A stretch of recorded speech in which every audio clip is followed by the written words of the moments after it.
जी, तो students last time हमने पढ़ा था कलेक्ट रिक्वायरमेंट से पहले पहले यानी प्लान, स्कोप मैनेजमेंट, आउटपुट्स के बारे में पढ़ा था, ठीक है। और उससे पहले हमने ये कुछ चीज़ें देखी थी, डायग्राम्स के लिहाज से देखी थी कि किस तरह से डाटा फ्लो हो रहा है।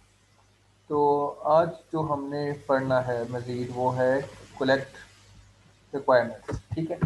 ये हम पढ़ रहे हैं, ये सेकंड पार्ट है उसका, स्कोप डॉक्यूमेंट का, ठीक है। Project scope plan, project scope का, ठीक है। उसमें जो सेकंड फेज आ जाता है वो हमारे पास आ जाता है कलेक्ट रिक्वायरमेंट्स का, ठीक है। तो कलेक्ट रिक्वायरमेंट्स में क्या क्या चीज़ें आती हैं, सबसे पहले हम ये देखेंगे। For some IT projects, it is helpful to divide the requirement development into categories or stage called elicitation, analysis, specification and validation। वो कहता है कि भाई IT प्रोजेक्ट्स के लिए अगर हम ये डिवीजन कर लें, यानी कि हम प्रोजेक्ट के रिक्वायरमेंट्स की थोड़ी सी डिवीजन कर लें तो हमारे लिए काफ़ी हेल्पफुल हो जाएगा। और उनको कुछ कैटेगरीज में या कुछ स्टेजेस में डिवाइड कर दिया हुआ है। यानी कि जो रिक्वायरमेंट्स हैं, जो हमने रिक्वायरमेंट्स यूज़र से लेनी है, स्टेक होल्डर से लेनी है, लोगों से लेनी है, उन रिक्वायरमेंट्स को हम डिवाइड कर देते हैं या फिर उनकी कैटेगरीज बना देते हैं। तो कुछ कैटेगरीज बना दी गई, 4 बेसिक कैटेगरीज हैं जिसमें आपके पास सबसे पहले एलिसिटेशन आ जाती है। एलिसिटेशन में क्या होता है कि आप रिक्वायरमेंट्स को गैदर करते हो। फर्स्ट ऑफ ऑल आप एलिसिटेशन लेते हो। एलिसिटेशन टेक्निक्स के अंदर क्या आ जाती है कि भाई आपने इंटरव्यूज़ करने हैं, आपने जो ऑलरेडी डॉक्यूमेंट बने हुए हैं उनको स्टडी करना पड़ता है, आपको फेस टू फेस इंटरव्यू करना पड़ सकता है, आपको ऑब्जर्वेशन करनी पड़ सकती है। कई तरह की रिक्वायरमेंट गैदरिंग टेक्निक्स हैं जो आप एलिसिटेशन में अप्लाई करते हो, ठीक है। तो इनको रिक्वायरमेंट गैदरिंग ही कहते हैं बेसिकली, एलिसिटेशन को, ठीक है। जिसके अंदर एलिसिटेशन में बेसिकली क्या होता है कि रिक्वायरमेंट गैदरिंग होती है। उसके बाद एनालिसिस आ जाती है कि जो आपने रिक्वायरमेंट गैदर किया है उसमें आपने एनालिसिस करना है कि कौन सी रिक्वायरमेंट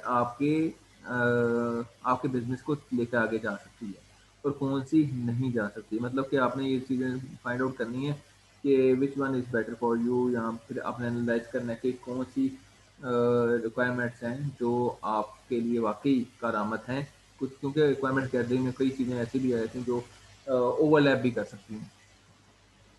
तो आपने एनालिसिस करनी है, एनालिसिस परफॉर्म करना है, उस पर देखना है, जांच पड़ताल करनी है, फिर उसके बाद स्पेसिफाई करना है, मीन्स के स्पेसिफिकेशन करना है, जिससे कि सॉफ्टवेयर है, हार्डवेयर है, वगैरह वगैरह, ये सारी चीज़ें हैं। अपने स्पेसिफिकेशन डॉक्यूमेंट बनाना है, यानी जो रिक्वायरमेंट गैदरिंग करते हैं ना आप, उस पर आप एनालाइज करते हैं, देखते हैं कि क्या चीज़ कैसी है, किस तरह की है। उसके बाद आप डिटेल स्पेसिफिकेशन डॉक्यूमेंट बनाते हो जिसके अंदर आपके सॉफ्टवेयर के बारे में, उसके फीचर्स के बारे में उसकी सारी डिटेल डिस्क्रिप्शन मौजूद होती है। किस हार्डवेयर पे वो चलेगा, कितने हार्डवेयर कैपेबल होना चाहिए, सॉफ्टवेयर की रिक्वायरमेंट क्या होगी, इसके अलावा कौन कौन से फीचर्स होंगे, कितना साइज होगा, ये वो सारी चीज़ें स्पेसिफाई हम कर देंगे। उसके बाद नेक्स्ट आ जाता है वैलिडेशन। वैलिडेशन में क्या होता है, हम वैलिडेट करते हैं कि जो चीज़ हमारे पास बन के आती है क्या वो ठीक है या नहीं, या फिर जो हमें हमारे पास जो रिक्वायरमेंट है क्या वो बिल्कुल ठीक है अकॉर्डिंग टू और डिज़ायर, या फिर अकॉर्डिंग टू स्टेक होल्डर हैं या नहीं।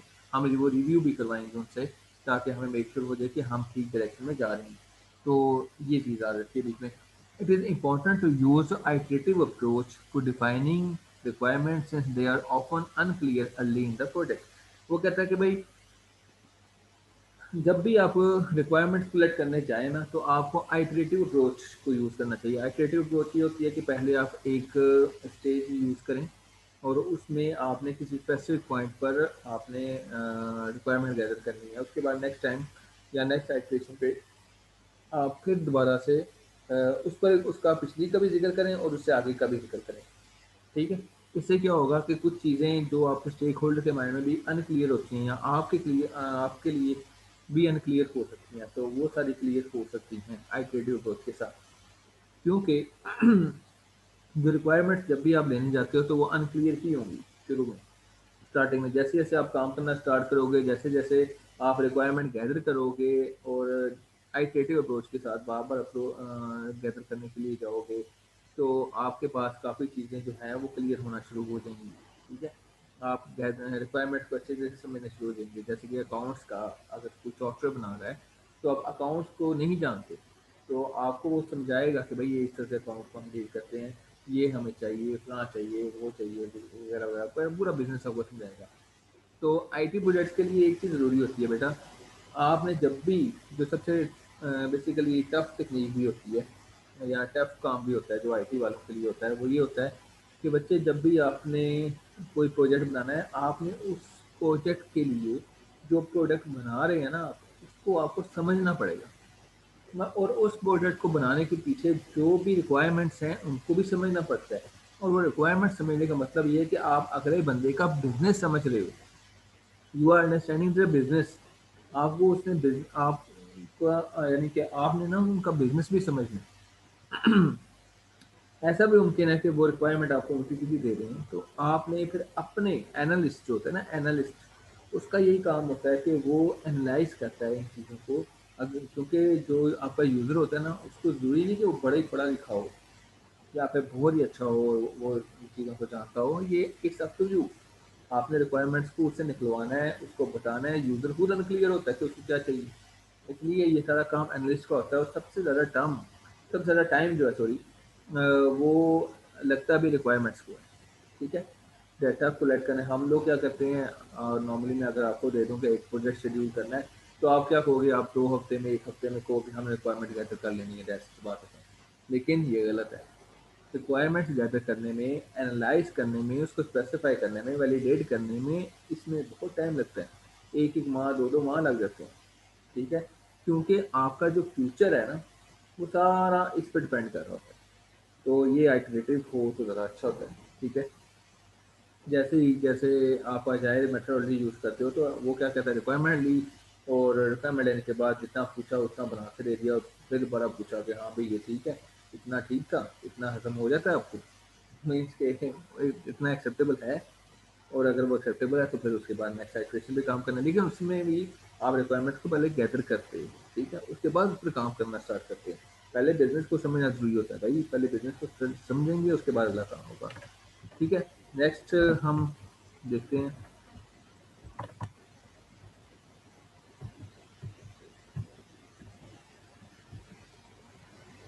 जी, relative cost to correct a software requirement defect. अब देखें, यहाँ पे मैंने जो इतनी ज़्यादा डिटेल बताई है आपको कि भाई रिक्वायरमेंट पे ज़्यादा टाइम लगाओ, रिक्वायरमेंट पे ज़्यादा टाइम लगाओ, रिक्वायरमेंट पे ज़्यादा टाइम लगाओ, क्यों?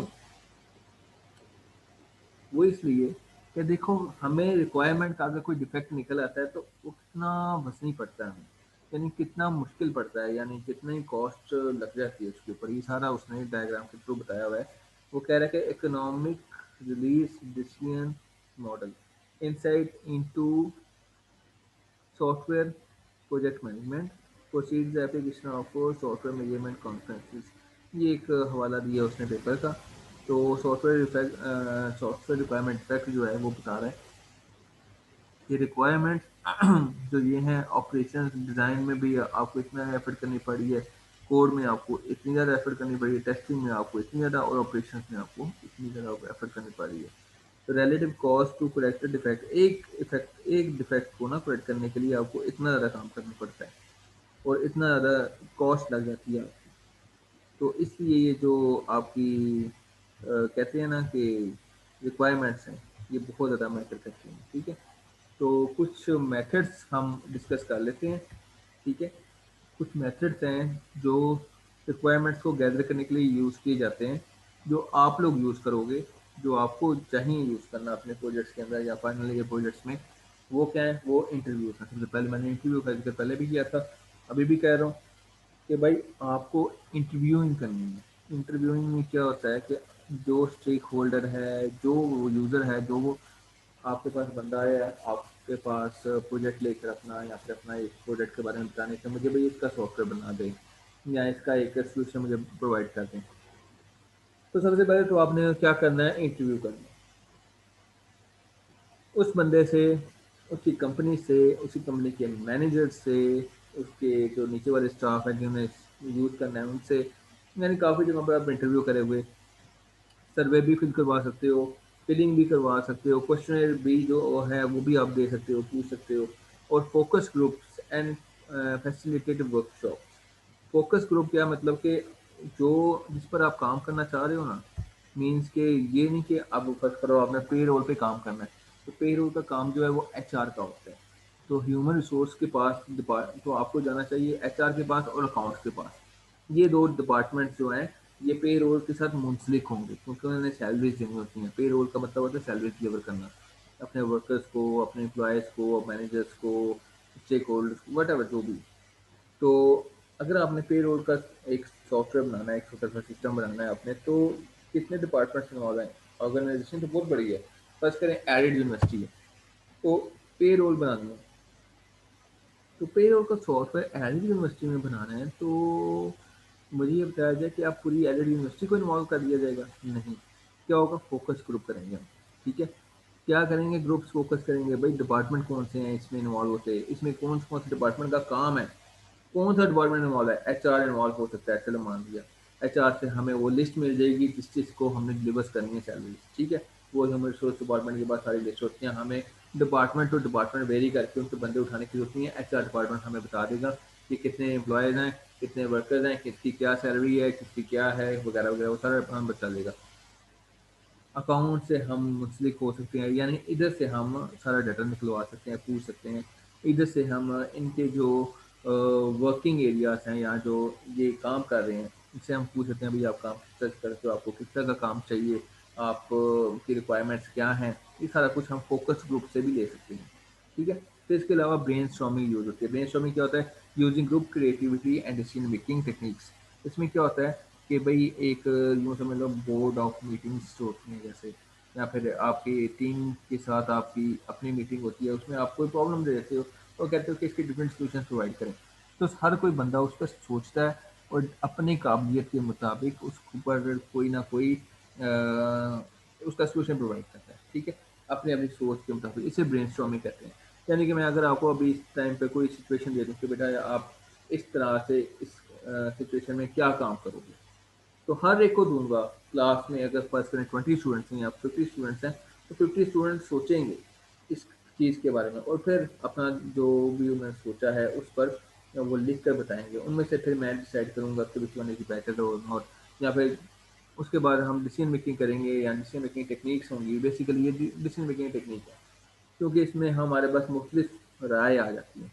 ठीक है, मुख्तलिफ राय आ जाती हैं, उसमें हम फिर देखते हैं कि which one is best and हमें किसके साथ जाना चाहिए, कौन सी बेटर सूटेबल है हमारे लिए, वगैरह वगैरह। उसके अलावा फिर क्वेश्चनरीज हैं, सर्वेस हैं जिन पर हमने काम करना है। क्वेश्चनिंग पे, क्वेश्चनर पे हम एक डॉक्यूमेंट लेते हैं और उस पर हम क्वेश्चंस लिख देते हैं और वो पूछते हैं हम कि भाई क्या है। सर्वेस भी इसी तरह से होते हैं। सर्विस में भी हम मल्टीपल चॉइस क्वेश्चन देते हैं कि भाई पीछे क्या फील करते हैं, ये है वो है, वगैरह वगैरह। ऑब्जर्वेशन में क्या होता है कि हमें टोटली उस एनवायरनमेंट के अंदर जाना पड़ता है। हमें अगर कोई बैंक का बंदा आता है और हमें कहता है कि भाई मेरे पास एक बैंक है मेरा अपना, तो मैंने उसके लिए सॉफ्टवेयर बनवाना है, तो मुझे पहले बैंक में जाना पड़ेगा, मुझे ऑब्जर्व करना पड़ेगा व्हाट दे डू। बंदा आता है, अगर उसने चेक प्रोसेस करवाना है तो आता है, क्या करता है, चेक बुक निकालता है, फिल करता है और उसके बाद जाके दे देता है। और अगर सिस्टम मैनुअल है तो फिर वो क्या करते हैं, तो फिर एक बंदा जो है वो चेक रिसीव करता है। रिसीव करने के बाद वो जो, अगर मैनुअल सिस्टम है जो कि आजकल बहुत कम है, सारे कंप्यूटराइज हो चुके हैं, लेकिन अगर मैनुअल की बात करूँ तो अगर कोई मैनुअल है तो वो क्या करेगा, वो रजिस्टर्स निकालेगा, उनमें से वो सीरियल नंबर देखेगा, कौन सा सीरियल नंबर है, उनमें से रजिस्टर्स में सीरियल नंबर फाइंड आउट करेगा, फिर अकाउंट नंबर फाइंड आउट करेगा, फिर अकाउंट नंबर फाइंड आउट करने के बाद उसकी ट्रांजेक्शन, उसके कंपेरेटिव या फिर उसके जो एक और रजिस्टर है उस पर भी लेगा, उस पर एक कॉपी बनाएगा उसकी, फिर उसके बाद सिग्नेचर से करवाएगा मैनेजर के, फिर उसके बाद ये, यानी ये सारा काम जो हो रहा है ना, ये आप ऑब्जर्व करोगे जाके, आप देखोगे, मुशाहिदा करोगे कि कैसे काम कर रहे हैं ये लोग। ठीक है, इधर से भी आपकी अंडरस्टैंडिंग डेवलप होगी कि किस तरह से ये लोग काम कर रहे हैं, इनका वर्किंग क्राइटेरिया क्या है, इनकी रिक्वायरमेंट्स क्या हो सकती हैं। यहाँ से आपको उनकी रिक्वायरमेंट्स के बारे में पता चलेगा। अगर किसी को बतानी नहीं भी आ रही तो आप ऑब्जर्व कर सकते हो, देख सकते हो, पूछ सकते हो, यहाँ तक के देख सकते हो उसको। ठीक है, प्रोटोटाइपिंग। नेक्स्ट आ जाता है हमारे पास प्रोटोटाइपिंग। प्रोटोटाइपिंग में क्या आता है कि प्रोटोटाइपिंग में ये है कि जो कुछ आपने किया होता है आप उसको दिखा देते हो, बना देते हो, एक बार बना के फिर दिखाते हो कि भाई ये चीज़ is it okay for you और नॉट। ठीक है, अगर नहीं तो फिर आप उस पर भी दोबारा काम करते हो। बेंचमार्किंग क्या है, benchmarking process generating ideas by comparing. ठीक है, तो इसमें क्या होता है कि बेंचमार्किंग ऐसा प्रोसेस है, ठीक है, बेंचमार्किंग क्या है? एक ऐसा प्रोसेस है जिसमें आप अपनी एक प्रोडक्ट को या अपने बिजनेस को या अपने आइडिया को दूसरे लोगों की प्रोडक्ट के साथ कंपेयर करते हो और चेक करते हो विच वन इज बेटर। यानी बेसिकली आप क्या करते हो, अपने प्रोडक्ट को जो मार्केट में बेस्ट चीज़ है ना, या उससे रिलेटेड जो बेस्ट है, फर्स्ट करो आपको कैमरा बना रहे हो, तो मार्केट में दोहा के कैमरा जो है वो बहुत अच्छे हैं। या फिर आप एक लैपटॉप बनाने जा रहे हो, लैपटॉप बना रहे हो, तो मार्केट में आपने देखा कि भाई सबसे ज़्यादा अच्छा ब्रांड जो है वो डेल का चल रहा है या एचपी का चल रहा है, तो मुझे वो देखना है। तो उसको आप देखोगे, उसको आप अपने लिए स्टैंडर्ड बना लोगे कि मुझे इस स्टैंडर्ड के मुताबिक अपना एक लैपटॉप नया क्रिएट करना है, बनाना है, ठीक है। तो इस तरह से आप कंपेयर करते हो और कंपेयर करके अपने आइडियाज़ को भी जनरेट करते हो कि किस तरह से आपको उसको कम्पिटिटिव लेवल तक लेके आना है, बेहतर किस तरह से करना है, वगैरह वगैरह। तो स्पेसिफिक प्रोजेक्ट प्रैक्टिसेस और product statistic of those of other products और प्रोजेक्ट। ये वही बात होगी कि आप क्या करते हो कि जो प्रोजेक्ट प्रैक्टिसेस हैं, जो जिन्होंने बेस्ट काम किया हुआ है, उनके साथ अपने आप को मैच करके देखते हो कि वेयर आर यू स्टैंडिंग, और आपको वहाँ से आइडिया हो जाता है कि आपने किस तरह से काम करना है, या अगले बंदे की जो प्रोडक्ट्स हैं उसके क्या कैरेक्टरिस्टिक्स हैं और आपकी के प्रोडक्ट की क्या कैरेक्टरिस्टिक्स होने वाले हैं, ठीक है, या हो सकते हैं। लाइक अगर कार मैन्युफैक्चरिंग कंपनी है, तो एक कार जो है वो अगर 30 लाख में, जो कि पाकिस्तान में आजकल नई नई कंपनीज लॉन्च हो रही हैं और अपनी नई नई कार्स जो हैं वो अनाउंस की जा रही हैं, रिलीज कर रही हैं बार बार। तो सब में अब क्या है कि पहले होंडा और टोयोटा ही थी ज़्यादातर मार्केट में, या सुजुकी थी। अब और भी कई तरह की कार्स की कंपनी जो है वो पाकिस्तान में लॉन्च हो रही हैं, प्रोटॉन भी है, और भी कई तरह की हैं, ठीक है।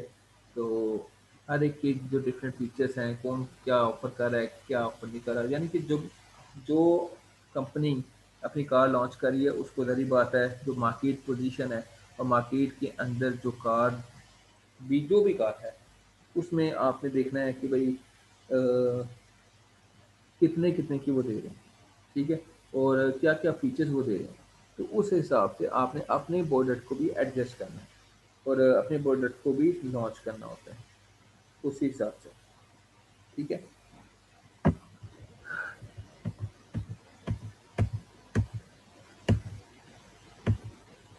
जी, अब कलेक्ट रिक्वायरमेंट्स आउटपुट, इसमें क्या भाई बात आ गई है, collect requirements output requirement traceability matrix RTM. इसमें क्या है, क्या रिक्वायरमेंट ट्रेसेबिलिटी मैट्रिक्स को क्रिएट किया जाता है। ये एक टेबल है जिसमें लिस्ट डाउन की जाती हैं कुछ चीज़ें, वो कौन कौन सी हैं। ये बेसिकली एक मैट्रिक्स है, मैट्रिक्स मतलब टेबल। इस टेबल के अंदर कुछ चीज़ें हैं, कुछ एलिमेंट्स हैं जिसके बारे में डिस्कस किया जाता है या फिर बताया जाता है, कोई एनालिस्ट किया जाता है।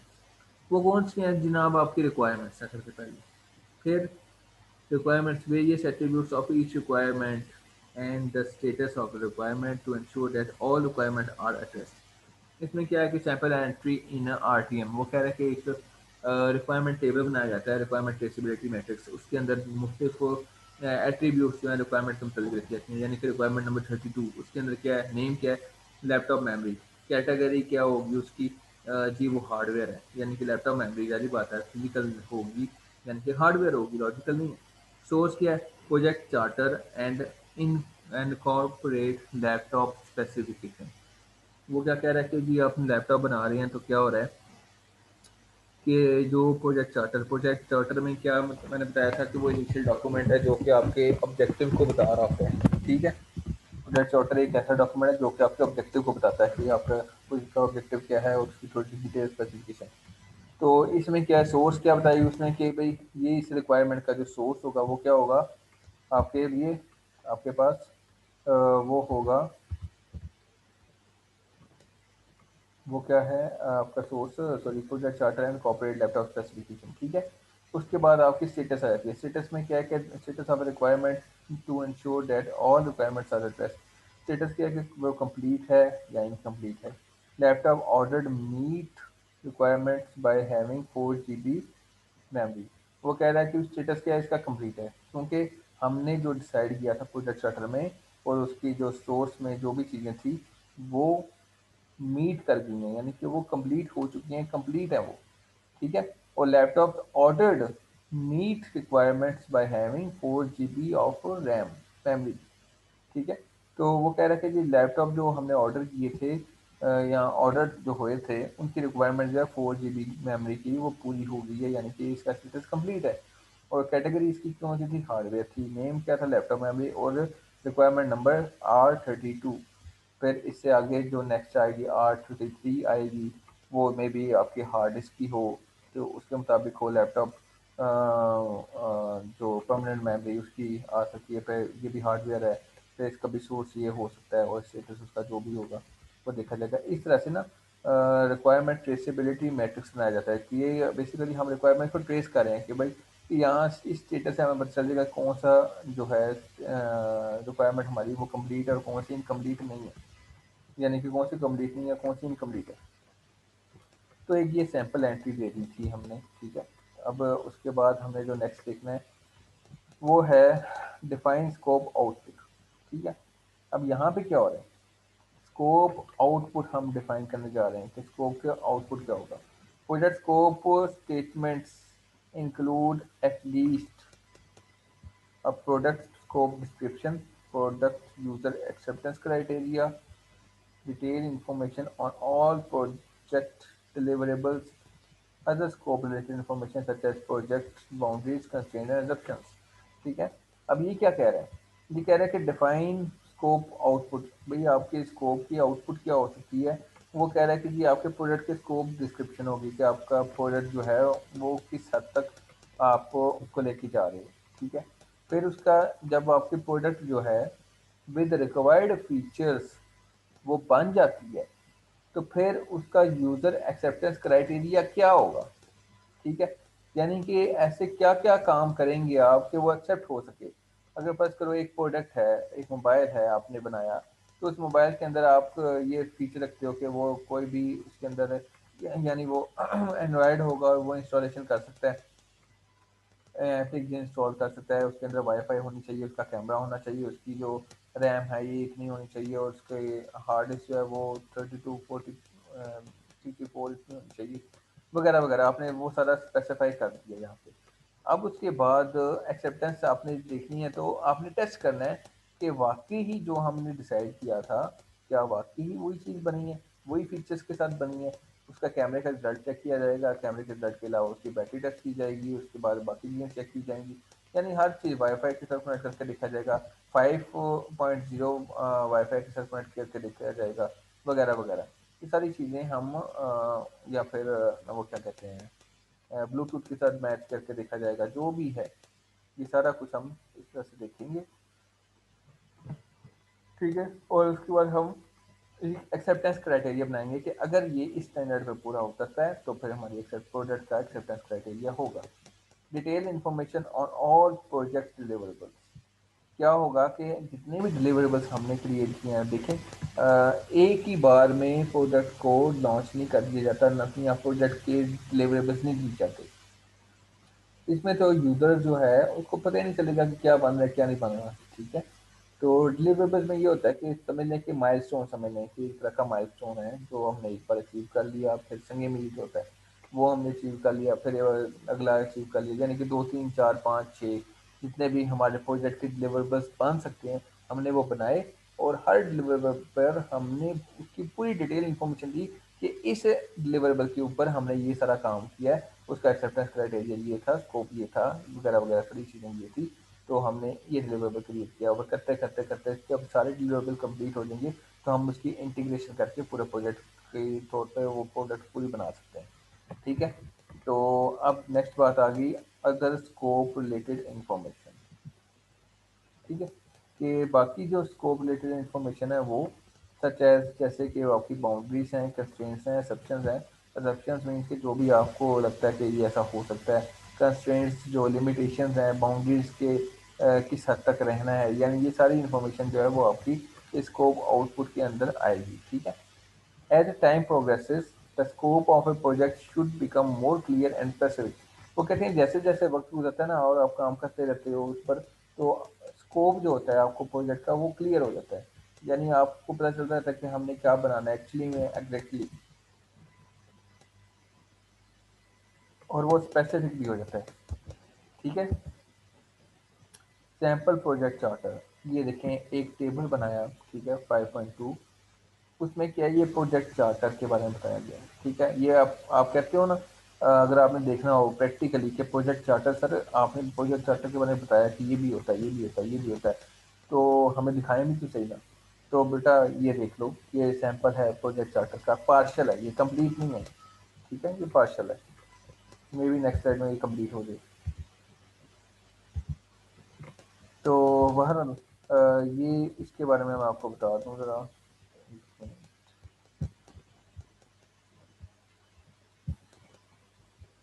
जी, तो project title, information technology upgrade project क्या है ये बेसिकली एक अपग्रेड प्रोजेक्ट है। हमने क्या करना है, ये टेक्नोलॉजी प्रोजेक्ट है जिसको हमने अपग्रेड करना है, यानी कि कोई ऑलरेडी एग्जिस्टिंग प्रोजेक्ट है जो आईटी की बेस पर है,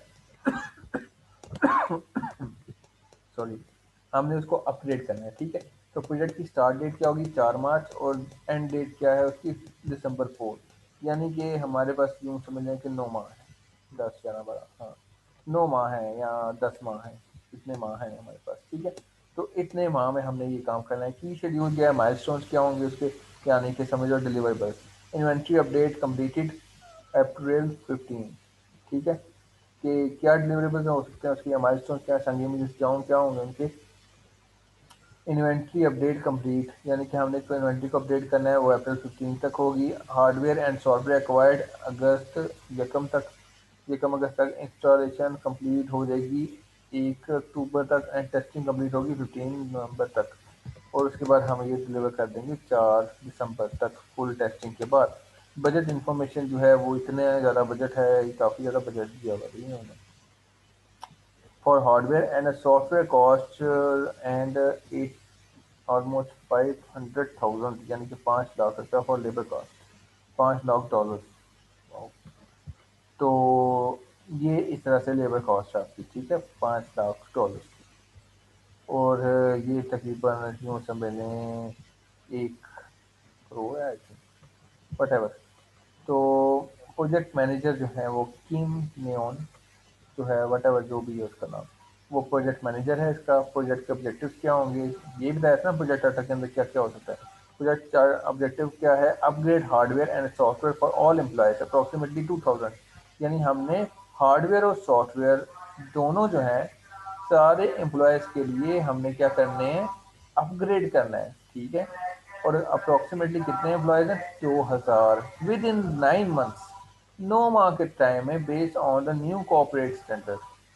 ठीक है, कुछ नए स्टैंडर्ड पर जो बेस कर रहे होंगे उनकी बेस पर हमने 9 माह के अंदर पूरे का पूरा हार्डवेयर सॉफ्टवेयर इंफ्रास्ट्रक्चर जो है वो चेंज करना है या फिर इम्प्रूव करना है।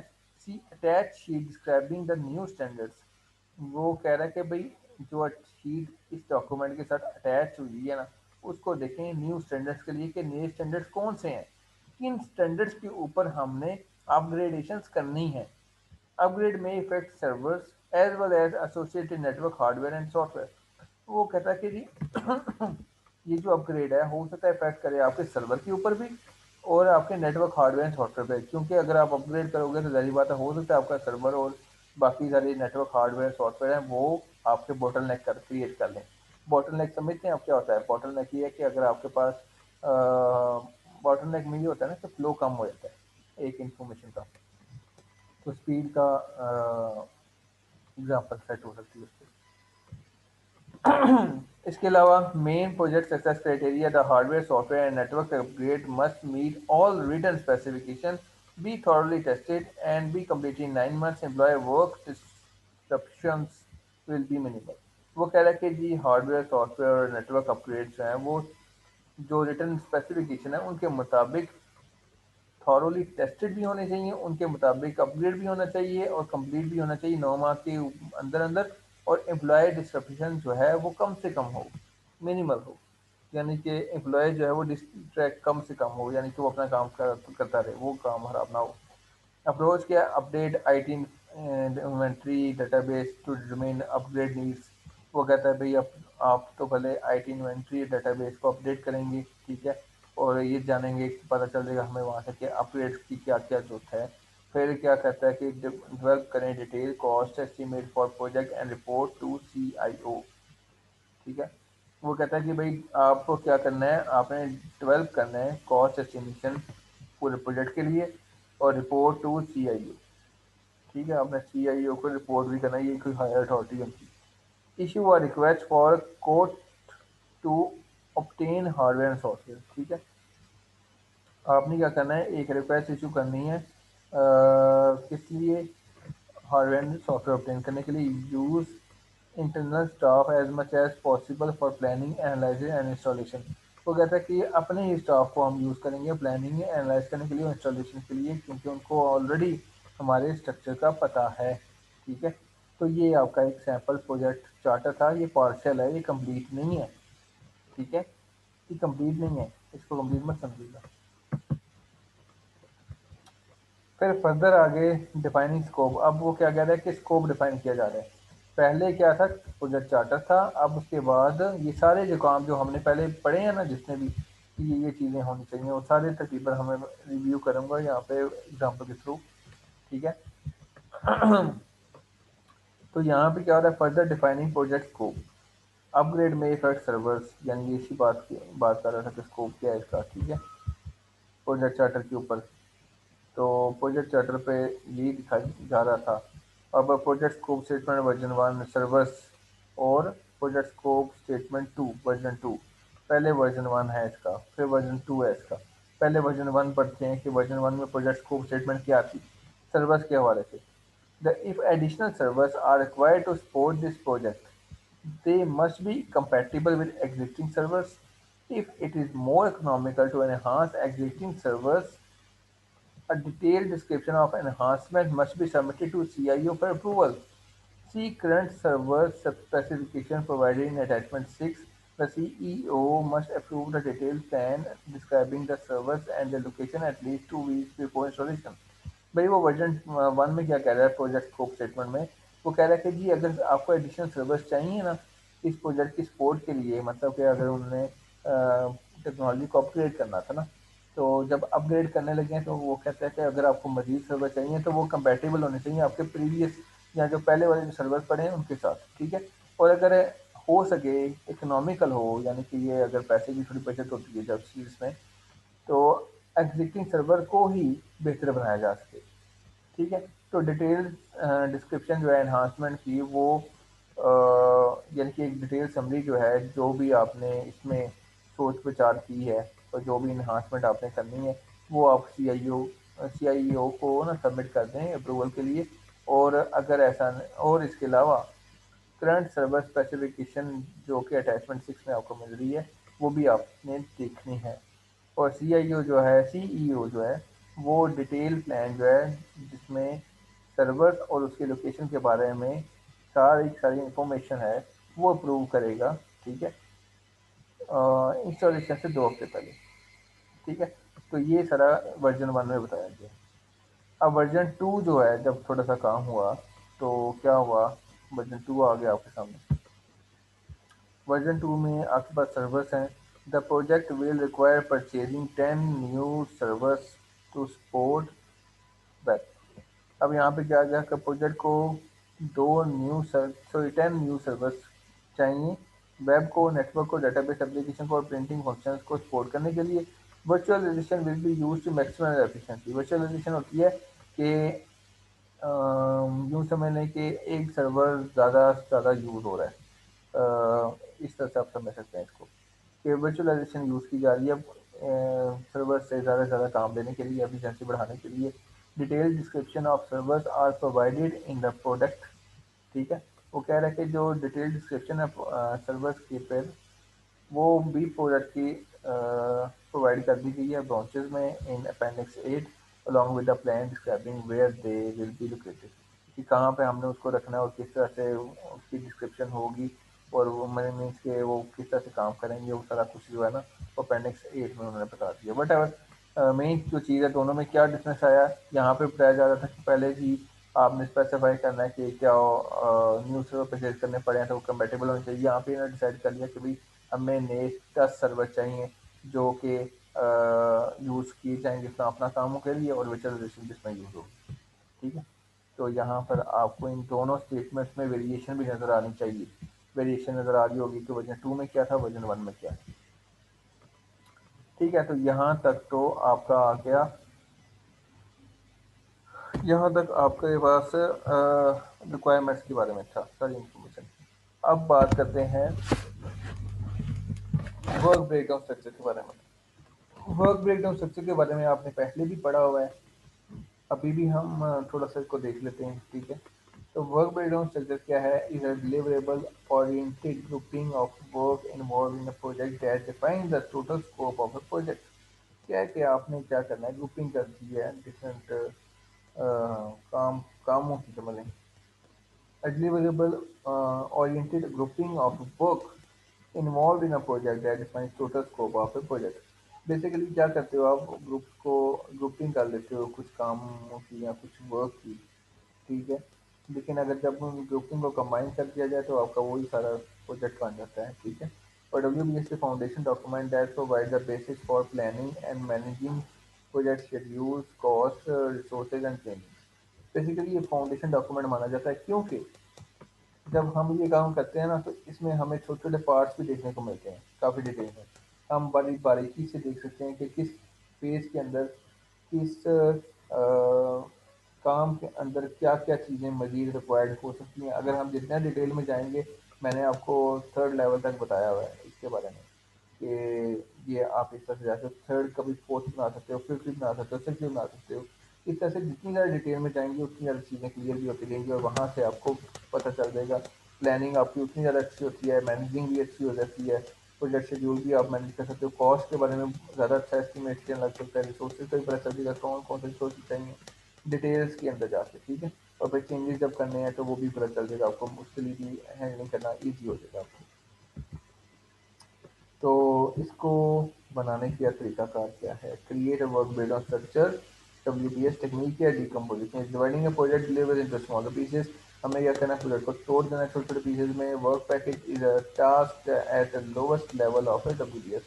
Work package is a task at the lowest level of WBS। सबसे छोटा या सबसे जो लोवेस्ट लेवल होता है ना, वहाँ से आपका वर्क पैकेज स्टार्ट होता है। को baseline include improve approved project scope statement and its associated WBS। इसमें क्या है कि आपका जो अप्रूव्ड स्कोप स्टेटमेंट है ना वो, और साथ उसकी जुड़ा हुआ जो WBS है वो जो है वो शुरू होगा, उसके मुताबिक आपने इसका काम स्टार्ट कर देना, इस पर काम स्टार्ट करना। ठीक है, सैंपल के तौर पे क्या है आपके पास, WBS है। ठीक है, ये इंट्रानेट है। क्या है? इंट्रानेट। इंटरनेट में क्या आ रहा है आपके पास? Website design, home page design, design marketing design, sales pages. ठीक है, यहाँ पे साइट मैप आ रहा है, ग्राफिक्स डिज़ाइन प्रोग्राम, यानी कि इस ग्रुप के अंदर वेबसाइट डिज़ाइन के अंदर आपके पास साइट मैप है, ग्राफिक डिज़ाइन है, प्रोग्राम्स हैं। होम पेज के अंदर टेक्स्ट इमेज हाइपरलिंक्स होंगे। टेक्स्ट मार्केटिंग पेज में भी टेक्स्ट इमेज हाइपरलिंक्स हैं, और सेल्स में टेक्स्ट इमेज हाइपरलिंक्स हैं। इस तरह से डिटेल, ज़्यादा डिटेल में जाएँ तो ये पता चलेगा हमें कि इंटायर प्रोजेक्ट क्या है, इंटरनेट प्रोजेक्ट। ठीक है, उसके बाद टू पेज कॉन्सेप्ट है, वेबसाइट डिज़ाइन है, वेबसाइट डेवलपमेंट है, रोल आउट है, सपोर्ट है। लेवल 3 में आपने क्या करना है, एवेल्यूएट करना है, डिफाइन रिक्वायरमेंट्स करनी है, डिफाइन स्पेसिफिक फंक्शनैलिटी। उसके बाद define risk and risk management approach. फिर develop project plan, brief for web development team. फिर उसके बाद level format, define user requirements. ये कहाँ पे आ रही है? डिफाइन रिक्वायरमेंट्स के अंदर। डिफाइन, अब ये सिर्फ एक जगह पे है, सिर्फ डिफाइन रिक्वायरमेंट्स की बात कर रहा हूँ। डिफाइन रिक्वायरमेंट्स के अंदर सिर्फ आपके पास डिफाइन यूजर रिक्वायरमेंट्स, फिर उसके बाद डिफाइन कंटेंट रिक्वायरमेंट्स, फिर define system requirements, define server owner requirements.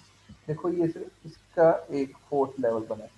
इस तरह से इसका भी एक अपना एक लेवल बनेगा, यानी फोर्थ लेवल बनेगा, उसके अंदर भी काफ़ी डिटेल चीज़ें होंगी। फिर इसके साथ भी ऐसे ही होगा, फिर इसके साथ भी, फिर इसके साथ, फिर इसके साथ, और यही सेम कहानी इस कंसेप्ट के साथ हुई है। क्या हुआ है कि ये इंटरनेट प्रोजेक्ट है, इसके इसको अगर लेवल 2 तक लेके आए हैं तो ये सारी चीज़ें निकल के यहाँ से आएंगी। अब उसमें से सिर्फ कंसेप्ट की बात हुई है, कंसेप्ट के अंदर ये सारी चीज़ें आ रही हैं। अभी वेबसाइट डिज़ाइन की हमने बात नहीं की, वेबसाइट डेवलपमेंट की बात नहीं की, रोल आउट की, स्पोर्ट की बात नहीं की हमने, सिर्फ कंसेप्ट में ये सारी चीज़ें हैं। उस कंसेप्ट के अंदर जो फोर्थ लेवल बन गया डिफाइंड रिक्वायरमेंट का, वो सिर्फ एक का इतना लंबा चौड़ा है। ठीक है, तो अगर हमने इसको लिखना हो तो कैसे लिखेंगे? हमने 1.1 देखें, ये 1 है, फिर आगे 1.1, ये 1.2, ये 1.3, ये 1.4 एंड ये 1.5। ठीक है, तो ये 1.1 था, 1.1 का फिर 1.1.1, 3 बार जो 1.1 आता है वो आता है एवेल्यूएट करंट स्टेटमेंट। तो यहाँ पे कंसेप्ट जो था 1.1 था, 1.1.1 जो है एवेल्यूएट करंट स्टेटमेंट, फिर अगला जो है वो 1.1.2 आ गया, ये करते करते 3, 4, 5, 6 तक जा रहे हैं। ठीक है, तो 1.1.2 जो है जब आया ना आपके पास ये सीधा ही, तो इसके अंदर ऑलरेडी आपके पास 1.1.2.1 इस तरह से आएगा। ठीक है, 1.1.1 सॉरी 1.1.2.1 डिफाइन यूजर रिक्वायरमेंट्स, फिर 2.2, 2.3, 2.4 ये आ गया। उसके बाद फिर आपके पास 1.1.3, फिर 4, फिर 5, फिर 6, इस तरह से करते करते आपके पास ये सारा डॉक्यूमेंट इस तरह से बनेगा। और ये सारी चीज़ें आपकी वर्क ब्रेकडाउन स्ट्रक्चर है। और मैंने एग्जाम में नॉर्मली आपको जब दिया था तो आप लोगों को एरिज यूनिवर्सिटी का दिया था, और उसमें आपने डिटेल डिस्क्रिप्शन बतानी थी, और ये काफ़ी लंबा चौड़ा काम था जो आपने बिल्कुल ही ना यूँ समझ लें कि सतत नॉर्मली कर दिया। तो वो गलत था, इतना नहीं डिटेल में जाते हैं। कुछ स्टूडेंट्स ने अच्छा किया था मज़ा आया देखकर, लेकिन ऐसा हर एक ने नहीं किया। और यहीं से ही सारे जो है ना ये आपके प्रोसेसेस बनते हैं, यही सारे आपके टास्क बनते हैं, सॉरी नॉट प्रोसेसेस, ये टास्क बनते हैं। इन्हीं टास्क पर काम किया जाता है, और इन्हीं टास्क पर जब काम किया जाता है तो इसी के मुताबिक हम स्केजलिंग भी करते हैं, क्योंकि ये सारे काम हमने ही करने हैं। ठीक है, तो इसके मुताबिक फिर स्केजलिंग होती है कि क्या क्या काम कितना कितना हमें करने में टाइम लग सकता है, क्या हो सकता है क्या नहीं होता है। अब यही सारी चीज़ें हमने जब यहाँ पे लेके आनी है गैंट चार्ट के ऊपर या WBS के ऊपर, तो भाई ये सारी चीज़ें यहाँ पे हमें आएंगी नहीं। ठीक है, इसमें हमने रिक्वायरमेंट्स लगा दी, कंटेंट लगा दिया, सिस्टम रिक्वायरमेंट्स कर दी, सर्वर ओनर कर दिया, यानी हर चीज़ डिटेल के अंदर हम लिखी। ठीक है, तो मैं तो स्टूडेंट्स आपको ये कहूँगा कि आप लोग इसकी जितनी हो सकता है प्रैक्टिस करें, क्योंकि ये बड़ी ज़बरदस्त और अच्छी चीज़ है, आपको फाइनल ये प्रोजेक्ट में भी काम आएगी। ठीक है, ये वर्क ब्रेकडाउन स्ट्रक्चर है, ये सारा वही चीज़ है। Approaches to developing WBS using guidelines, some organization like GOD providing guidelines for preparing WBS, analoging approach, review WBS for similar projects and tailor to your project। क्या कहता है कि एनालॉजी अप्रोच में क्या होता है, आप WBS जो है ना आप सिमिलर प्रोजेक्ट के लिए जब बना रहे हो तो वो काफ़ी हद तक आपके प्रोजेक्ट में भी सेम हो सकता है। ठीक है, जैसे अब एक वेबसाइट के लिए आपने पहले काम किया हुआ है, अब दोबारा से आपको नई वेबसाइट दी जा रही है एज अ प्रोजेक्ट, तो आप पुरानी वेबसाइट का जो WBS है वो काफ़ी हद तक इस पर भी अप्लाई कर सकती है, काफ़ी हद तक। टॉप डाउन अप्रोच क्या होता है, start with the largest item of a project and break down down, यानी कि जो टॉप डाउन अप्रोच जो हमने यूज़ किया ना वो यही थी कि आपने लार्जेस्ट से स्टार्ट किया और उसको स्मॉलर तक लेके जा रहे हैं। ठीक है, और बॉटम अप में क्या होता है, start with the specific task and roll of them up, यानी कि एक छोटे से टास्क से स्टार्ट करें, उसको ऊपर से ऊपर लेके जाते रहें, उसको जोड़ते रहें कि किसके साथ लिंक कर रहा है, किसके साथ लिंक नहीं कर रहा है। ये ऐसे करते करते ना सारे प्रोजेक्ट बनाए जा सकते हैं, लेकिन ये काफ़ी मुश्किल हो जाएगा। माइंड मैपिंग अप्रोच में क्या होता है, mind mapping technique that uses branches from the core idea to structure through thoughts and ideas. वो क्या कहते हैं, माइंड मैपिंग क्या होता है कि एक ऐसी टेक्निक है जिसमें आप ब्रांचेस बनाती है, यानी किसी एक चीज़ के बारे में या एक और चीज़ के बारे में आपने सोचा और उसके बाद उसकी शाखें बनानी शुरू कर दी। जैसे कि पे रोल है, पे रोल में क्या क्या चीज़ें हो सकती हैं, मैंने ये जस्ट सोचा है ऐसे ही। तो पे रोल में आपके पास एक ऑर्गेनाइजेशन हो सकती है जिसका पे रोल सिस्टम होगा, वो ऑर्गेनाइजेशन बनेगी, उसके बाद आपका डिपार्टमेंट होगा एम्प्लॉयज़ का। एम्प्लॉयज़ जो हैं वो क्या नाम है, वो डिफरेंट डिपार्टमेंट्स के अवेलेबल होंगे, आपके पास में कुछ वर्कर्स भी होंगे, कुछ हाई जंप के बंदे होंगे, फिर उसके बाद अकाउंट्स का भी बंदा हो सकता है। यानी कि मैंने पे रोल से आगे शाखें बनाना शुरू कर दी है, ठीक है, डिफरेंट ब्रांचेस में आना शुरू कर दिया मैंने।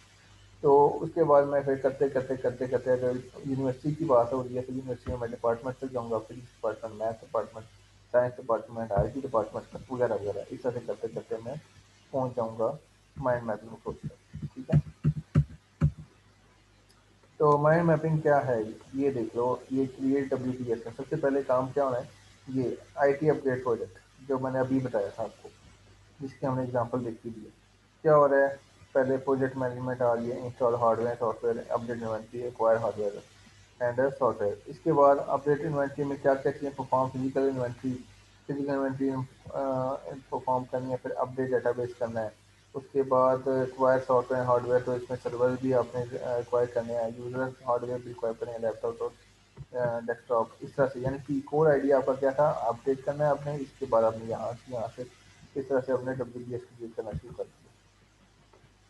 तो WBS की आउटपुट क्या है बेसिकली, वो देखने जा रहे हैं कि WBS dictionary and scope based time, many WBS task और वेग, यानी क्लियर होंगे and must be explain more so people know what to do. आपको पता होना चाहिए आपको क्या करना है, आप एस्टिमेट करना चाहिए आपको कि कितनी देर तक ये काम चलता रहेगा और उसकी कितनी कॉस्ट होगी, ये WBS से ही पता चलेगा आपको। WBS डिक्शनरी क्या था, ये document that describe detail information about each WBS item. इसमें क्या होता है कि WBS डिक्शनरी एक ऐसा डॉक्यूमेंट है जिसके अंदर आपके पास जितने भी WBS आइटम पड़े हैं ना, उनकी फुल डिटेल इंफॉर्मेशन होगी कि वो क्या क्या है एक्चुअली, ठीक है। यानी कि जैसे हमने अभी डॉक्यूमेंट बनाए थे 1.1.1, तो इस पर भी मजीद डिटेल्स आ सकती हैं या आएंगी, ठीक है। नेक्स्ट बात करते हैं हम वैलिडेट स्कोप के बारे में। को वैलिडेट में क्या होता है कि विच को वैलिडेट में involve formal acceptance of A complete project deliverable. कि वो क्या कह रहा है कि प्रोजेक्ट डिलीवरेबल जितने भी हैं आपने क्या करना है, उसकी फॉर्मल एक्सेप्टेंस करनी है, ये मेक श्योर करना है कि आपका जो प्रोजेक्ट है वो बिल्कुल ठीक बनाए, according to your specified requirements के मुताबिक बनाए। Acceptance is often achieved by a customer inspection and then sign off on key deliverables। क्या होता है कि कस्टमर आता है, एक्सेप्टेंस कब होती है अचीव आपको, जब आपका कस्टमर सेटिस्फाई हो जाता है। जो आपका कस्टमर सेटिस्फाई हो गया ना एक बार, तो समझो गेम आपके हाथ में, यानी कि सब कुछ आप ठीक चल रही है। तो जब कस्टमर आपका ही सेटिस्फाई नहीं होता, वो इंस्पेक्ट करता है चीज़ों को, यानी कि चेकिंग करता है, इंस्पेक्शन होती है चेकिंग करना। तो वो जब चेकिंग करता है तो चेक करने के बाद उसको अगर वो सेटिस्फाई हो गया तो ठीक है, ना हुआ तो फिर आपको उसको सेटिस्फाई करना पड़ेगा, उसको अच्छा काम करके देना पड़ेगा। तो साइन ऑफ ऑन की डिलीवरी, उसके बाद जब आपकी डिलीवरी होगी उस पर साइन ऑफ करेंगे, तो उसके बाद आप अपने कस्टमर को बाय बाय कह सकते हैं। कंट्रोल स्कोप में क्या होता है कि scope contract sorry scope control involves controlling changes to a project scope. Goals of scope control are influence the factors that cause scope changes। इसमें क्या होता है कि आप स्कोप को कंट्रोल भी करते हो, उसकी चेंजेस को कंट्रोल होने से भी बचाते हो। किस हद तक के वो फैक्टर्स, यानी कि कोई ऐसे फैक्टर्स इन्वॉल्व हो जाते हैं जिसकी वजह से आपको स्कोप को चेंज करना पड़ सकता है, ठीक है। So goals of scope control are to influence the factors that cause scope changes. Assured changes are processed according to procedures built as a part of integrated change control and manage changes when they occur। ठीक है। इसमें क्या है कि ये आप ensure करते हो कि जो चेंजेस आ रही हैं वो प्रोसेस हो रही हैं और मुकम्मल प्रोसेस के थ्रू हो रही हैं, ठीक है। और उसके साथ आपने चेंज कंट्रोल मैकेनिज्म को भी साथ चलाया हुआ है। मैनेज चेंजेस व्हेन दे करें, और आप चेंजेस मैनेज भी कर रहे हो, जब जैसे जैसे हो रही हैं चेंजेस वैसे वैसे आप उसको मैनेज किए जा रहे हो। ये नहीं कि डॉक्यूमेंट पे कुछ हो रहा है, एक्चुअली में कुछ हो रहा है और फिर कुछ और आ रही है, डिफरेंस आ रहा है आपके पास। तो वेरियंस क्या है, is the difference between plan and actual performance. Variance होता है फर्क, फर्क कहाँ पे आता है, it's a difference between plan and actual performance. ये बेसिकली जो आपने प्लान किया होता है ना कि हम ऐसे बनाएंगे ऐसे बनाएंगे ऐसे बनाएंगे, और एक्चुअल परफॉर्मेंस जो होती है वो। अब इसकी एक एग्जांपल मैं देता हूँ, रियल लाइफ एग्जांपल है कि ये प्लान से और एक्चुअल परफॉर्मेंस से मुझे याद आ गया एक चीज़। परफॉर्मेंस इंडिया का एक एयरक्राफ्ट था, या एक फाइटर एयरक्राफ्ट है, उन्होंने बनाया है हिलाल तेजस के नाम से। ठीक है, वो उन्होंने बहुत पहले शुरू किया था, आई थिंक 1990 में किया था या अर्ली 2000 में किया था। तो उन्होंने डॉक्यूमेंट उसका बड़ा अच्छा बनाया था कि उस वक्त उनको लाइट वेट चाहिए था, वो उनका प्लान था। ठीक है, तो एक्चुअल परफॉर्मेंस उसके हिसाब से, और जो वक्त गुजर गया जब उसको बनाते बनाते बनाते बनाते बहुत अच्छा निकल गया, तो उस हिसाब से उसकी जो परफॉर्मेंस थी और आजकल के हिसाब से जो परफॉर्मेंस है, वो उस लिहाज से ठीक नहीं थी, जिसकी वजह से उनकी जो अपनी एयरफोर्स है, वो उन्होंने ना अपना वो प्रोजेक्ट अपना ही तैयारा जो है वो लेने से इनकार कर दिया है। ठीक है, तो ये चीज़ें हैं आती हैं जो प्लान में आती हैं और एक्चुअल में भी आती हैं। अब यहाँ पे फ़र्क कहाँ पे आया, तकरीबन चीज़ उन्हें बना भी दी जाती, लेकिन टाइम इतना ज़्यादा लग गया, ये प्रोजेक्ट इतने टाइम बाद चेंज हुआ कि वो जो काम उन्होंने उस वक्त करना था, पेपर वर्क जो करना था उन्होंने जहाँ किया हुआ था उसके मुताबिक जब वो चीज़ बनाई, उस तरह की फिर भी नहीं बनी, लेकिन फिर भी जो उन्होंने बनाई उसकी जो परफॉर्मेंस थी, वो आजकल के मुताबिक उनके लिए नाकाफ़ी थी, बहुत नाकाफ़ी थी।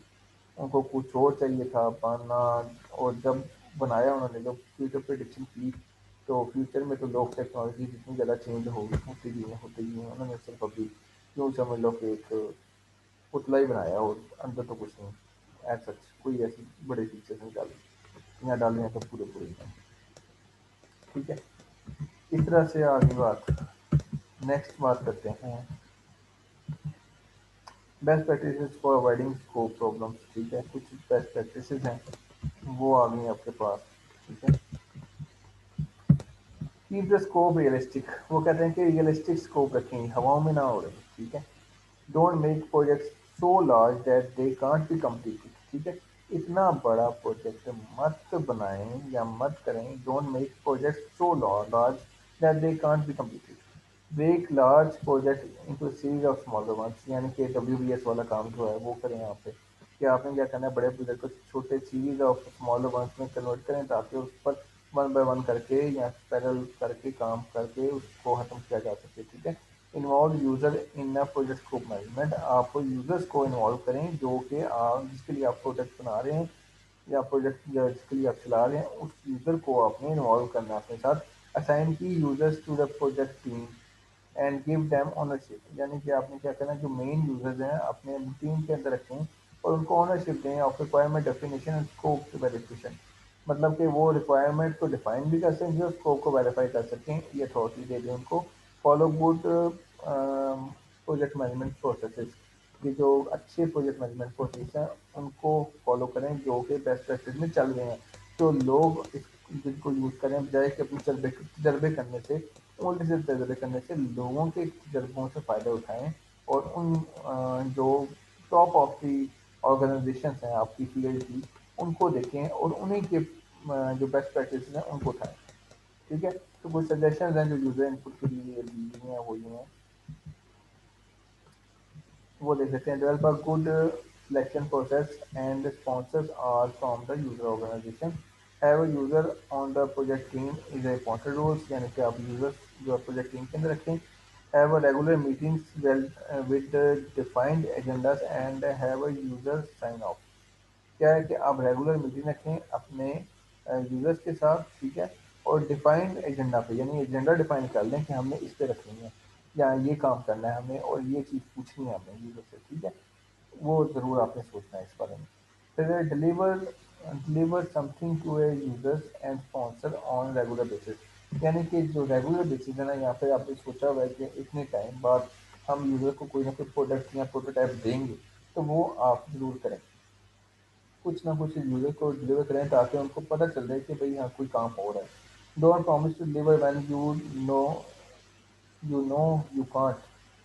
हाँ, ये एक चीज़ है काफ़ी इम्पोर्टेंट कि आपको उस वक्त प्रॉमिस नहीं करना चाहिए जब आपको पता हो कि आप नहीं कर सकते काम एक, तो आप उसके लिए यस यस करना चाहिए नहीं है, आप नो करें और सीधी सी बात बताएं यूज़र को या जिसको भी बतानी है बता सकते हैं। ट्रांसपेरेंट रहें, ये नहीं कि आप जब कर नहीं सकते वो जिम्मेदारी उठा रहे हैं, तो ये गलत है। Put requirement in writing and keep them current, means कि आपने जितनी भी रिक्वायरमेंट्स गैदर की हैं उनको राइटिंग में रखें, यानी डॉक्यूमेंट फॉर्म में रखें और करंट स्टेटस पे रखें। करंट स्टेटस मतलब कि ये नहीं कि आपने 10 महीने पहले जो रिक्वायरमेंट्स दी थी और उसके बीच में 10 मीटिंग भी होती हैं और आज भी आपके पास जो रिटन फॉर्म में जो डॉक्यूमेंट है वो 10 महीने पुराना है, लेकिन उसके बाद जो 10 मीटिंग हुई हैं यूज़र के साथ वो आपने उसको अपडेट नहीं किया, तो ये इंतहाई गलत बात होगी। एक गलत यूँ समझ लीजिए बहुत बड़ा रिस्क है आपकी, ये बहुत बड़ा रिस्क नहीं बल्कि रिस्क है ही ये, ठीक है। तो ये चीज़ है आपने नोट करनी है काफ़ी ज़्यादा। उसके अलावा using software to assist in the project scope management, word processor है, प्रोसेसिंग है जो कि आप स्कोप में डॉक्यूमेंट्स रीड कर सकते हो। स्प्रेडशीट जो है वो फाइनेंशियली कैलकुलेशन के लिए आप यूज़ कर सकते हो, स्कोरिंग मॉडल्स के लिए यूज़ कर सकते हो, चार्ट एंड ग्राफ के लिए स्प्रेडशीट यानी माइक्रोसॉफ्ट एक्सेल जो है वो यूज़ कर सकते हो, कम्युनिकेशन सॉफ्टवेयर के लिए ईमेल वेब वगैरह आप यूज़ कर सकते हो, ठीक है। प्रोजेक्ट मैनेजमेंट सॉफ्टवेयर जो है वो आपको हेल्प करेंगे WBS बनाने के लिए। गैंट चार्ट जो है वो एक सॉफ्टवेयर है, MS रिव्यू जो है वो भी एक सॉफ्टवेयर है। इसके अलावा प्रोजेक्ट मैनेजमेंट सॉफ्टवेयर की बात कर रहा हूँ, फिर माइक्रोसॉफ्ट मैनेजमेंट प्रोजेक्ट मैनेजमेंट भी एक सॉफ्टवेयर है, वो भी मिल जाता है। इसके अलावा माइक्रोसॉफ्ट प्रोजेक्ट जो है वो भी एक टूल है जिसके अंदर आपका ये सभी चीज़ें बन जाती हैं। Specialise software also available to assist Microsoft project scope management, तो स्पेशलाइज सॉफ्टवेयर भी अवेलेबल होते हैं आपके पास जो प्रोजेक्ट को स्टेटमेंट को कंप्लीट करने में हेल्प करते हैं। तो काफ़ी चीज़ें आपके पास नेट पर मिल जाती हैं आपको। तो आज के जो लेक्चर था हमने क्या देखा इसमें, आज के लेक्चर में हमने देखा है कि project scope management include all processes required to ensure that the projects address all the work required and only the work required to complete the project successfully. Main जो उसके प्रोसेसेस थे उसमें आपने स्कोप मैनेजमेंट देखा है, requirements को collect करना देखा है, स्कोप कैसे डिफाइन करेंगे, WBS को कैसे हम लोग क्रिएट करेंगे, वैलिडेट स्कोप कैसे करना है, उसके कंट्रोल जो है स्कोप को कैसे करना है, ये सारा कुछ आज हमने देखा। इसमें बेटा कोई अगर कुछ पूछना है आपको, कोई क्वेश्चन है आपको तो कहेंगे आप पूछ सकते हैं, तो प्लीज़ पूछिए, I am waiting for you.